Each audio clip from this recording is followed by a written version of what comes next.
Assalamualaikum, hai sahabat Dewins, balik lagi di channel YouTube Dewins ID TV. Hari ini aku akan bawain info tentang penyaluran pekerja migran Indonesia ke Taiwan. Yuk langsung aja simak.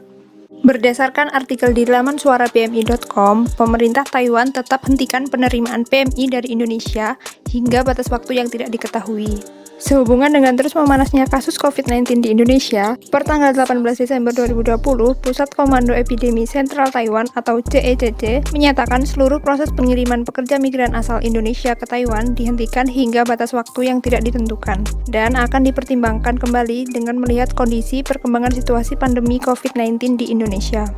Sebelumnya, CECC telah memberlakukan penghentian sementara pengiriman PMI ke Taiwan dari 4 hingga 17 Desember 2020. Namun, belakangan ini penambahan jumlah kasus positif terinfeksi di Indonesia mencapai 6.000 kasus per hari dan tidak terlihat adanya perbaikan kondisi pandemi. Selain itu, sejak bulan Oktober hingga saat ini tercatat sebanyak 132 kasus positif terinfeksi yang dibawa oleh PMI baru ke Taiwan. Untuk mengantisipasi kekurangan pekerja di bidang perawat, pemerintah Taiwan menyarankan beberapa hal sebagai berikut. Yang pertama, majikan dengan pasien yang membutuhkan perawatan jangka panjang disarankan segera menghubungi saluran khusus 1966 atau Pusat Manajemen Perawatan Jangka Panjang pemerintah setempat. Kemudian, majikan disarankan dapat merekrut pekerja migran asal negara lain, misalnya Vietnam, Filipina, dan Thailand. Pihak ketenagakerjaan juga akan segera menghubungi kantor perwakilan yang bersangkutan untuk dapat turut memberikan bantuan.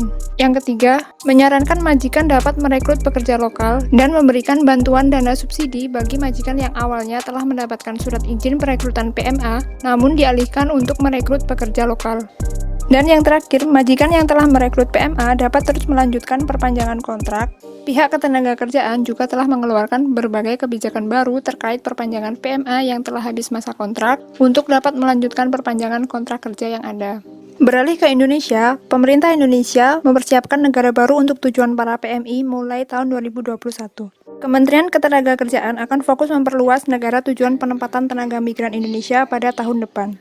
Hal ini dilakukan karena banyaknya tenaga kerja migran yang di-PHK dan kehilangan pekerjaannya sejak pandemi COVID-19. Menteri Ketenagakerjaan Ida Fauziah menyebutkan, prioritas pada sektor formal akan dikejar karena beberapa negara sudah melakukan pembicaraan dengan Indonesia. Namun, tidak disebutkan negara mana saja yang sudah melakukan pembicaraan tersebut. Selain terhadap PMI, dalam rangka mengatasi permasalahan PHK dan pengurangan karyawan akibat pandemi, Kemenaker juga akan mengimplementasikan jaminan kehilangan pekerja atau JKP yang merupakan skema baru dalam jaminan sosial ketenagakerjaan atau JAMSOSTEK. Sementara itu, dikutip dari laman fokustaiwan.tw, Serikat Pekerja Migran Asing Taiwan memimpin ratusan PMA atau pekerja migran asing menggelar konferensi pers di depan Yuan Legislatif pada tanggal 13 Desember 2020 kemarin. Dalam aksi tersebut, mereka meminta agar pihak otoritas Taiwan segera membentuk payung hukum guna melindungi hak dan kepentingan PMA di sektor rumah tangga.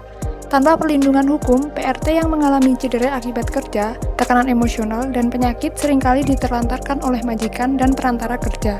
Beralih ke akun Facebook RTISI, Festival Lampion Taiwan 2021 akan digelar pada tanggal 26 Februari hingga 7 Maret di kota Hsinchu bertemakan futuristik dengan kota angin. Ini juga menjadi pertama kalinya dalam waktu kurun 32 tahun, kota Hsinchu terpilih menjadi tuan rumah penyelenggara. Perayaan Lampion untuk 2021 akan sedikit berbeda karena memadukan sejarah kota tua dengan inovasi cahaya dan unsur kesenian. Lampion utamanya akan didesain dengan menggunakan 108 batang bambu yang memperlihatkan pesona unik dari kota Hsinchu.